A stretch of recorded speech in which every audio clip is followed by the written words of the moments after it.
இன்ஸ்பெக்டரையா, நாங்கள் அந்த பொண்ணு வீட்டுக்கு போயிருந்தோம். அந்த பொண்ணு அவங்க அப்பாவும் ரொம்ப கோபமாக இருக்காங்க. ஒன்றும் செய்ய முடியாது சொல்லிட்டாங்க. நீங்கள் தான் எப்படியாவது மனசு வச்சு என் தம்பி விடுதலை பண்ணணும். கேஸ் ஃபைல் பண்ணியாச்சு.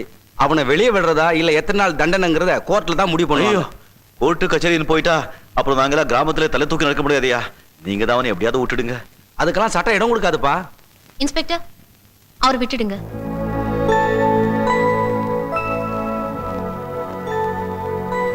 இந்தாங்க, நான் கொடுத்த கம்ப்ளைண்ட்டை திருப்பி வாங்கிக்கிறேன்.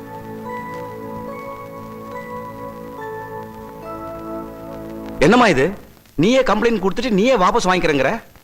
ஏதோ ஒரு ஆத்திரத்துல கம்ப்ளைண்ட் கொடுத்துட்டேன். ஆனா அதனுடைய பின்விளைவுகளை யோசிச்சு பார்க்கல.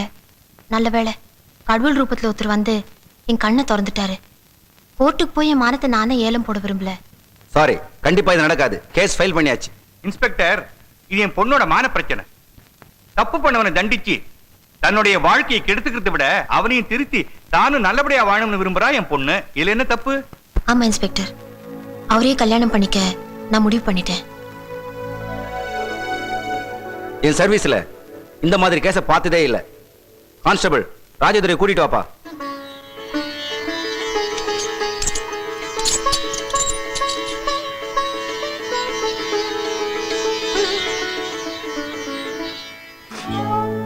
ஐயா, நீங்க என் குடும்பத்தோட மானத்தையே காப்பாத்திட்டீங்க. உங்களுக்கு எப்படி நன்றி சொல்லுதுன்னு எனக்கு தெரியல. அம்மா, நீ பொண்ணு இல்லைம்மா, எங்க குடும்பத்தோட குலதெய்வமா நீ. ஏ ராஜா, அந்த பொண்ணு உனக்கு செஞ்சிருக்க உதவிக்கு நீ அந்த பொண்ணை வாழ்நாள் பூரா தெய்வமா வச்சு காப்பாற்றணும்டா. அந்த பொண்ணு கல்ல இருந்து ஒரு சொட்டு கண்ணீர் கீழே விழுந்தாலும் நான் சொல்லக்கூடாதா, நீ நல்லா இருக்க மாட்டேன். ஐயா, இந்த கல்யாணம் எவ்வளவு சீக்கிரம் முடியுமோ அவ்வளவு சீக்கிரம் மட்ராஸ்லயே நடத்துடுங்க. நன்றிங்க. டேய், இங்க நடந்த இதெல்லாம் விவரமா எழுதி அப்பாவை உடனே வர சொல்லி ஒரு கடதாஸ் போடு. சரி சரி. நன்றிங்க. நன்றிங்க ஐயா. ஓம் நமோ ஈஸ்வரா, ஓம் நமோ முருகா, ஓம் நமோ கணபதி, ஓம் நமோ மாரியம்மா, ஓம் நமோ ஓம் நமோ. டேய் புறா புறா. குட். அப்பா ஆசீர்வாதம் பண்ணுங்க. ஆசீர்வாதம் வாங்கிக்கங்க. அப்பா அப்பா நீங்க வாங்க, நீங்க வாங்க. ஒழுக்கால வச்சு, ஒழுக்கால வச்சு. அப்பா அந்த பொண்ணு தப்பா நினைச்சிடும், அந்த பொண்ணு தப்பா நினைச்சிடும். அப்பா அந்த பொண்ணு ஒண்ணும் இல்ல, எங்க அப்பாவுக்கு ரொம்ப சந்தோஷம் ஆயிடுச்சுன்னு சொன்னா மூஞ்சல உண்மை ஆயிடும். நீங்க போய் பயந்துடாதீங்க. வாங்க, ஆசீர்வாதம் வாங்கிங்க. வா. நல்லா இருங்க, நல்லா இருங்க. நல்லா இருப்பீங்க. போங்க போங்க. நீங்க அப்படி போற, சும்மா எப்படி போடா. சரி. அப்பா, அந்த கல்யாணம் எப்படி நடந்தது தெரியுமா? அடே எங்க அப்பா தூள் பின்னிட்டாங்க. பேண்ட் என்ன கேக்குறீங்க, குதிரை என்ன கேக்குறீங்க, சாப்பாடு என்ன கேக்குறீங்க, ஜனங்க என்ன கேக்குறீங்க. சொல்ல வந்துட்டேனே, அந்த கல்யாணத்துக்கு அந்த ஊர்ல இருக்கிற எம்பில இருந்து, எம்எல்ஏல இருந்து, டிஎஸ்பில இருந்து, எஸ்பில இருந்து P1 வரைக்கும் வந்துட்டாங்க. அவ்வளவு பெரிய குடும்பமா அது. உங்களுக்கு இன்னும் கோவம் போகல? உங்களுக்கு என்ன தெரியும்? அந்த பொண்ணு மட்டும் இந்த விஷயத்தை எடுத்துக்கிட்டு கோர்ட்டு கச்சேரின்னு போயிருந்தது, நம்ம வீட்டு மானமே ரோடுக்கு வந்துட்டு இருக்கோம். மகாலட்சுமி பாது. நீ எப்பதான் உருப்பட போறியோ தெரியலடா. வா வைதேகி, இப்படி ருசியா சாப்பிட்டு 15 வருஷம் ஆச்சு. அப்போ என் பொண்டாட்டி கையால சாப்பிட்டு, அவ போனதுக்கு அப்புறம் இவர் தலைமையில தான் சமையலே நடக்கும். உப்பு புளி இனிப்பு உரப்பு ஒண்ணுமே இருக்காது. பிடிங்க. காலம் கெட்டு போச்சுப்பா, காலம் கெட்டு போச்சு. புது மருமக சமைச்ச சாப்பாடு சாப்பிட்ட உடனே நான் இத்தனை வருஷமா சமைச்சதெல்லாம் கசந்துடுச்சா? சரி, நமக்கு என்ன? இனிமே உங்க மருமக சமைச்ச சாப்பாடு தான் சாப்பிடுங்க. இனிமே உங்க மருமகளே சமைக்கட்டும். உங்களுக்கெல்லாம் சமைச்சு போடுறதுக்காக நான் இவ்வளவு கல்யாணம் பண்ணிட்டு வரல. என்னடா சொல்ற? படிப்பனா விட்டுலான் இருக்கேன். அத நீ சொல்லணுமா? பாதி படிக்கும் போதே ஒரு பொண்ணை கையை பிடிச்சு இழுத்தா படிப்பா வரும்? எட்ரா கைய. நீ அண்ணனுக்கு துணையா வேலை வெட்டி பார்த்துக்கிட்டு இங்கேயே இரு.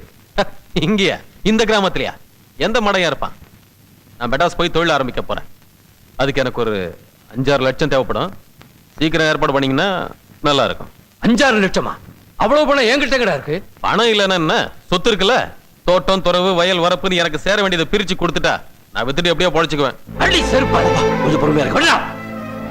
ஏய், பூர்வீக சொத்துங்கிறது இந்த வீடும் 4 ஏக்கர் புஞ்சையும் தாண்டா. இப்ப இருக்கிற தென்னந்தோப்பு மாந்தோப்பு 100 ஏக்கர் நஞ்ச அதெல்லாம் உங்க அண்ணன் நெத்தி வேர்வை சிந்தி 15 வயசுல இருந்து மாடு மாறி உழைச்சு சம்பாதிச்சதா. பங்கு கேட்கிறியா? பங்கு? அப்பா என்னப்பா இது? விடுறா என்ன. நன்றி கட்ட நாயே, இவன் உழைச்சு சம்பாதிச்சு உங்களை பட்டணத்துக்கு அனுப்பி படிக்க வச்சா நீ திமிரு பிடிச்சத்தனமான காரியம் பண்ணி குடும்ப பேரைய கெடுத்த. இந்த பொண்ணோட நல்ல மனசால ஜெயிலுக்கு போகாம தப்பிச்ச. ஏய், இனிமே பங்கு கிங்குன்னு ஏதாவது சொன்ன நெஞ்ச பிளந்துருவேன். உங்களால கொடுக்க முடியலன்னு சொல்லுங்க, நான் கோர்ட்ல பாத்துக்கிறேன். ஏய்! அப்பா என்னப்பா ஆச்சு? அப்பா தண்ணி கொண்டாமா சீக்கிரம். ஐயோ அப்பா அப்பா கொஞ்சம் பாத்துக்க. சரிண்ணா. அப்பா என்னப்பா நீ கொஞ்சம் வாங்க. டேய் டேய் டேய் ராஜதுரை, என்னடா இது? அப்பா உயிரோட இருக்கும் போதே பாகத்தை பிரியும் சொல்றதுக்கு எப்படிடா மனசு வந்தது? அவர் பேசுறத பார்த்தா நீங்க மட்டும் ஒரு பிள்ளை மாதிரி, நாங்கெல்லாம் அனாதைங்க மாதிரி இருக்கு. நான் தப்பா என்ன கேட்டேன்? என் பக்கத்து தானே கேட்டேன். டேய் மெதுவா பேசுடா. அப்பா காதுல விட போகுது. உனக்கு படம் தானே வேணும்? ஆமா. எவ்வளோ? 6 லட்சம். 6 லட்சம். 6 லட்சம். சரிடா, நான் இப்படியாவது என்னவோ செஞ்சு ஒரு வாரத்துக்குள்ள அந்த பணம் கொண்டு கொடுத்துட்றேன். நீ முதல்ல அப்பா கிட்ட வந்து மதிப்பு கேட்டா. டேய் அவ்வளவு பணம் நீங்க எப்படி கொடுப்பீங்க? அதை பத்தி நீயே கவலைப்படுற. என்னை பத்தி தெரியல. நான் சொல்றதுதான் செய்வேன், செய்யறதுதான் சொல்லுவேன். ஆனா நீ மறுபடியும் அப்பா கிட்ட வந்து பங்கு கோட்டு அது இது சொல்லி அவங்களை கொண்டாதேப்பா. வா, அவகிட்ட வந்து மன்னிப்பு கேடு. வாடா வா. எப்படிப்பா இருக்கீங்க? என்னப்பா நீங்க ஏதோ பிள்ளை தெரியாதனமா சொல்லிடுச்சு, அதுக்கு போய் நீங்க உணர்ச்சி வசப்பட்டுக்கிட்டு ஏற்கனவே நெஞ்சு வலி வேற.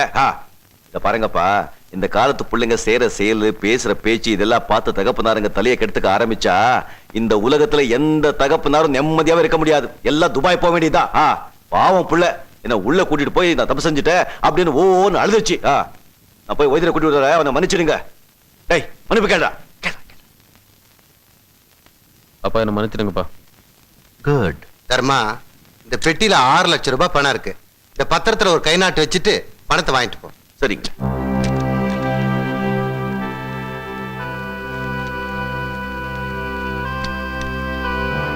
ஐயா, இவ்வளவு பெரிய தொகையை கொடுப்பீங்களோ மாட்டீங்களோ பயந்துட்டே இருந்தேன். ரொம்ப நன்றிங்க. தர்மா, நான் என்ன உனக்கு சும்மாவா தரேன்? உன் வீடு நிலம் அடமான வச்சு பணம் வாங்குற. உன் மேல எனக்கு நம்பிக்கை இருக்கு. ஆனா நான் சொன்னபடி அறுவடைக்கார விட வட்டி மட்டும் கொடுத்தா போதும். நான் உன்னை தொந்தரவு பண்ண மாட்டேன். உன்னால எப்ப முடியுமோ அப்ப அசலை கொடுத்தா போதும். எட்டியாரியா, என் தம்பிங்க இந்த பணத்தை வச்சு பெரிய தொழில் செய்ய போறாங்க. நீங்க பாருங்க, 2 மாசத்துல அசல் வட்டியோட அவங்களே கொண்டு வந்து கொடுத்துருவாங்க. வரேங்கய்யா. சரிப்பா. காளியார் கோயில இருந்து ஆபீசர்ஸ் எல்லாம் வந்து வந்து பாத்து போறாங்கன்னா பாத்துக்கோ. எல்லாம் உங்க ராசி தானே. இந்த மண்ணோட ராசின்னு சொல்லுடா.